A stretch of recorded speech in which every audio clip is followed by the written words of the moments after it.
나이 먹어갈수록 편하다는 이유로 등산복이나 운동복을 즐겨 입는 분들이 많습니다. 젊을 적에는 멋을 꽤 알던 사람도 중년이 넘어가면 옷차림에 무신경해지기도 합니다. 이 나이에 꾸며봤자 누가 보겠나 하는 생각에서 그러는데요. 젊을 때는 몸매도 받쳐주고 외모도 보기 좋았는데 나이 드니 영 예전 같지 않아 잘 꾸미지 않는 것도 있는 것 같습니다. 지난 시절과 달리 잘 차려입고 나갈 모임이나 자리도 점점 줄어들어서 더욱더 신경을 안 쓰게 됩니다.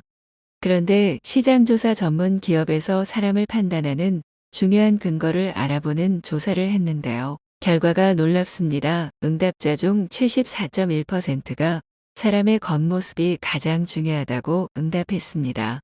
실제로 누군가를 보게 되면 0.1초 안에 눈에 들어오는 차림새를 보고 평가한다고 합니다. 그렇게 순간에 만들어진 첫인상은 시간이 가도 잘 바뀌지도 않고요. 사람들의 보는 눈이 무서워서 내 마음대로 옷도 편하게 못 입나 하는 생각이 드실 수 있습니다. 남의 시선만을 위해 멋부려서 입으라는 것이 아닙니다. 옷차림은 자신의 내면과 성격, 가치관을 반영하는 거울이기 때문입니다. 심지어 재물운에도 영향을 미칩니다. 우리나라 옛말에 잘 차려입은 거지가 밥도 잘 얻어먹는다고 하는 말이 있지 않습니까? 거지도 잘 차려입으면 재물이 들어온다는 거죠. 이처럼 옷을 어떻게 입느냐에 따라 재물운이 들어올 수도 있고 달아날 수도 있습니다. 그럼 시작하겠습니다. 첫 번째는 구겨진 정장이나 외투를 입지 말아야 합니다. 여러분 처음 본 사람인데 입고 있는 외투나 정장이 막 구겨져 있다면 어떤 생각이 드시나요? 아마 좋은 인상이 들지는 않을 겁니다. 다림질하는 게 귀찮아 구겨진 외투를 입을 정도로 게으른 사람인 건가 하는 느낌이 듭니다. 사실 그 느낌이 맞습니다. 집에서야 편하게 입을 수 있다지만 외출할 때조차 단정하지 못한 차림을 하는 사람에게서 깔끔한 인상을 받긴 어렵죠. 귀찮아서 다림질을 생략하거나 옷걸이에 걸어서 잘 보관하지 않고 대충 던져놓기 때문인데요. 이런 사람들은 생활 습관이 제대로 되어 있지 않는 경우가 많습니다. 절제하지 못하니 일정한 형식이나 규범에 얽매이기 싫어해서 자기 편한 대로 살아갑니다. 이른바 자유로운 영혼인 거죠. 상황과 규칙에 따르지 않는 사람들에게 호감이 가지 않습니다. 반면에 잘 관리한 정장이나 외투를 입은 사람은 반듯하고 왠지 연봉도 높을 것 같은 인상을 줍니다. 유능해 보이죠. 그 사람을 긍정적으로 느끼게 됩니다. 호감 가는 사람에게는 사람이 모여들고 좋은 기회들이 늘어나게 마련입니다. 실제로 미국의 워싱턴 대학의 심리연구소의 결과에 따르면 옷차림에 따라 연봉이 적게는 10배에서 많게는 100배까지 차이 난다고 합니다. 사실 저와 여러분은 무의식적으로 알고 있었습니다. 옷을 잘 차려입고 나갔을 때 괜히 자신감이 올라가지 않았나요? 사람들과 이야기할 때도 당당한 느낌이었고요. 두 번째로는 목이나 손목을 허전하게 두지 말아야 한다는 것입니다. 단정하게 잘 차려입었는데도 뭔가 허전한 느낌이 들 때가 있습니다. 옷감 이외 다른 재질로 포인트가 있다면 더 돋보일 것입니다. 보기에만 좋은 것이 아닙니다. 액세서리로 포인트를 주면 다른 사람보다 더 눈에 띄게 되고 좋은 이미지로 운을 높일 기회가 많아집니다. 대한민국 최고 주역학자 김승호 선생님은 귀걸이와 목걸이, 반지 같은 액세서리를 착용하면 운이 들어와 정착한다고 했습니다. 금이나 은 액세서리는 호감도를 높이고 진주나 탄생석은 치유와 장수를 준다고 합니다. 여성의 경우 밋밋한 색의 옷에 목걸이, 반지, 귀걸이 등을 착용하면 포인트가 됩니다. 특히 운이 들어오는 포인트가 되는 목은 숨기지 않는 것이 좋습니다. 쇄골에서 가슴까지가 재물운과 관련된 곳이기 때문입니다. 남자의 경우는 넥타이 핀, 벨트, 손목시계 등으로 포인트를 줄 수 있는데 이 중에 특히 은색 손목 시계는 성공을 상징하여 재물운과 비즈니스운을 가져다 줍니다. 이런 액세서리들은 가격이 비싸다고 생각해서 부담될 수도 있을 겁니다. 운이 좋아지려다 오히려 금목걸이, 은시계 사느라 돈 더 쓰겠다고요. 그런데 자신의 분에 넘치는 목걸이나 시계를 하는 것은 오히려 운을 막아버릴 수도 있다고 합니다. 너무 많은 액세서리를 하는 것도 마찬가지이고요. 자신의 형편에 맞는 비용으로 적당히 포인트를 주는 것이 운을 불러들입니다. 그런데 이런 액세서리를 색이 바래거나 늘어지고 낡은 옷에 착용한다면 어떨까요? 당연히 어울리지 않죠. 세 번째로 피해야 할 옷차림은 바로 늘어지고 색바랜 낡은 옷입니다. 여러분, 새 옷을 입으면 기분이 어떻습니까? 기분이 좋아지고 사람들에게 내보이고 싶으시죠? 옷에도 수명이 있는데요. 새 옷은 젊고 생기가 넘치겠죠. 반대로 오래되어서 색도 바래고 늘어난 옷은 이제 죽을 때가 된 옷입니다. 그런 옷을 입고 있다면 과연 좋은 운이 들어올 수 있을까요? 진작에 쓰레기통에 버려야 할 옷을 입고 있는 셈입니다. 아, 그래도 버리기에는 아까운데 집에서나 대충 입어야지 하는 생각이 들 수도 있습니다. 그래도 이런 옷들은 수명이 다했으므로 옷장에서 정리하시는 게 좋습니다. 여러분은 그보다 더 가치 있는 존재입니다. 후줄근한 인상을 주면서 여러분의 실제 가치보다 과소평가 받을 수 있습니다. 여러분 스스로의 좋은 운을 부르는 생기와 에너지를 떨어뜨리지 않기를 바랍니다. 반드시 피해야 할 옷차림 네 번째는 낡은 운동화나 구두를 절대 신지 않아야 한다는 것입니다.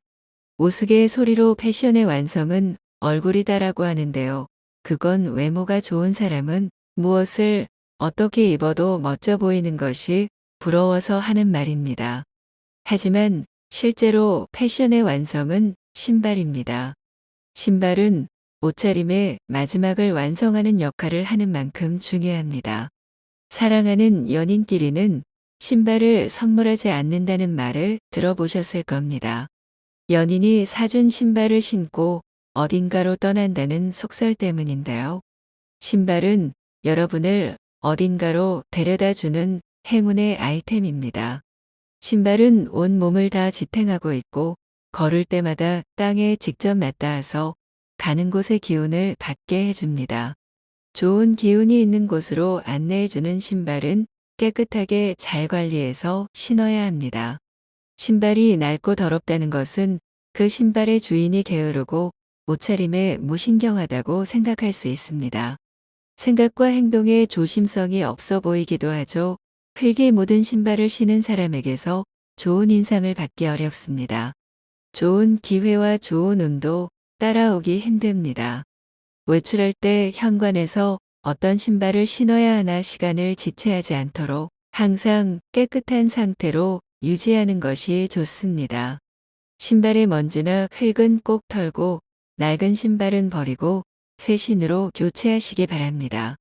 피해야 할 다섯 번째 옷차림은 머리끝부터 발끝까지 검정색 옷만 입는 것입니다. 올블랙 차림은 패션을 잘 아는 멋쟁이들이 종종 입는 스타일이죠. 어떤 색깔이 어울릴까 고민할 필요가 없으니 편하기도 합니다. 얼룩이 눈에 잘 띄지 않는 점도 좋고요. 그런데 검은색 파장은 사람들에게 우울함과 무기력을 불러오는 파장을 가지고 있다고 합니다. 비 오고 흐린 날에는 기분이 왠지 우울한 적 있지 않나요?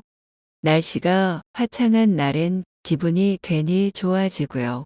그처럼 사람의 심리를 좌우하는 생체적인 파장이 있음이 과학적으로 증명되었습니다. 파장에 따라 마음만 우울해지는 게 아니라 신체 건강에도 안 좋은 영향을 줄 수 있다고 합니다. 풍수면에서도 검은색 옷으로 전체 다 입으면 한 가지 기운에만 너무 치우쳐서 불균형을 부른다고 합니다. 어느 색채의 전문가가 하는 말에 따르면 우중충한 색상의 옷은 사회나 젊은 세대에서 낙오된 빗자리 세대라는 생각을 줄 수 있다고 합니다. 검은색만 입지 말고 여러 색이 어우러지게 입는 게 좋은데요. 예를 들어 검정색 자켓이라면 하의는 밝은 색상으로 매치해 주시고 안에 입는 옷이 검정 색상이라면 겉옷은 연하고 밝은 색으로 입어서 서로 보완해 줍니다. 옷 입을 때 액세서리를 하면 운이 들어오는 것처럼 옷 색상에도 검은색보다 다른 색들과 조합하는 것이 생기를 줍니다. 여섯 번째는 계절과 상황에 잘 맞는 옷을 입어야 재물운이 좋아진다는 겁니다. 세상 만물에는 다 때가 있고 있어야 할 자리가 있습니다. 자연의 이치에 어긋난 차림은 사람들에게도 환영받지 못합니다. 입고 있는 옷이 계절이나 상황에 맞지 않으면 사람들이 저 사람 옷이 왜 저래 하며 안 좋게 봅니다. 인상이 좋지 않죠. 봄, 가을에 결혼식에 많이 다니시는데요. 청첩장을 받으면 무슨 옷을 입고 가나 하는 고민부터 되지 않나요? 남의 집 병사에 후줄근하게 갈 수 없으니까요. 남에게 보여지는 모습을 의식하는 거죠. 바로 체면을 차리는 건데요. 나 자신에 대한 인상을 좋게 보이고 싶어서 옷에 신경을 쓰는 겁니다. 그런데 만약 결혼식에 화려한 등산복을 입고 온 사람을 봤다면 어떤 생각이 들까요? 상황 파악도 못하는 예의 없는 사람처럼 보입니다. 그런 사람에게 사람이나 돈이 끌려오기 어렵겠죠. 또 따뜻한 봄이 왔는데도 여전히 두꺼운 코트를 입은 사람도 계절을 따르지 못한 사람입니다. 그런 사람을 보면 괜히 내가 덥고 둔한 느낌이 들어서 불편합니다. 건강상 특별한 이유가 있는 경우는 제외하고요. 이처럼 부정적인 시선이나 불편함을 피하는 옷차림이 복을 부릅니다. 옷차림을 어떻게 하느냐에 따라 재물운이 달라진다고 했는데요. 사실 옷을 잘 차려입으면 재물운만 좋아지는 게 아닙니다. 여러분, 마음에 드는 옷을 잘 차려입고 깨끗한 구두를 신고 집을 나서면 기분이 어떠세요? 왠지 자신감이 올라가고 기분이 들뜨지 않나요? 나이를 먹어가면서 외모와 옷차림에 신경 쓰면 이처럼 내면이 긍정적으로 변합니다. 외모를 관리한다는 것은 정신적인 면도 포함합니다. 단순히 화장을 하거나 청결을 유지하거나 옷을 잘 입는 것을 넘어섭니다. 늙어가면서 우울감이나 고독한 기분을 느끼는 경우가 많은데 외모를 바꾸는 것만으로도 향상됩니다. 먼저 외모를 관리하면 부지런해집니다. 몸을 더 움직이게 되죠. 둘째, 건강에도 도움이 됩니다. 생활 습관이 규칙적으로 바뀌게 되죠. 셋째, 만족스런 자신의 외모로 자신감이 올라가니까 외부 활동도 더 많아집니다. 노후에 집안에만 있다 보면 우울감이 들고 건강도 나빠지는데요. 이처럼 외모를 신경 쓰면 활동이 늘어나 몸과 마음 모두 건강해질 수 있습니다. 옷차림을 어떻게 하느냐에 따라 자신 스스로의 기분이나 태도가 달라짐에 따라 운이 달라지고 인생이 달라지는데요. 어떤 60대 여성은 집에서도 단정하게 옷을 입는데 자신을 아껴주는 기분이 든다고 합니다. 자기 자신뿐 아니라 타인과의 관계에서도 좋은 영향을 줄 수 있습니다. 단순히 외모만을 보여주는 게 아니라 내면의 마음가짐과 자신감을 나타내 보이는 것입니다. 하지만 나이 들수록 그동안 입어왔던 옷차림을 바꾸는 것은 쉽지 않습니다. 입던 대로 입던 습관에서 벗어나 자신에게 새로운 변화를 줘 보셨으면 좋겠습니다. 그렇다고 무리하게 젊어 보이려는 옷을 입으라는 말이 아닙니다. 프랑스 사람들이 두려워하는 것은 노화가 아니라 매력을 잃는 것이라고 합니다. 프랑스 여자는 늙지 않는다라는 책을 쓴 미레유 길리아노는 이렇게 말합니다. 우아하게 나이 드는 비결은 삶에 대한 태도에 달려 있다고요. 옷차림을 바꾸고 자신을 꾸준히 가꾸어가는 삶은 나이를 초월하여 품격 있어 보입니다. 여러분들도 인생 후반에 매력 넘치는 삶을 사셨으면 좋겠습니다. 영상 아래의 구독과 좋아요 버튼을 누르시면 앞으로 품격 있는 인생에 도움되는 정보를 빠르게 보실 수 있습니다. 시청해 주셔서 감사합니다.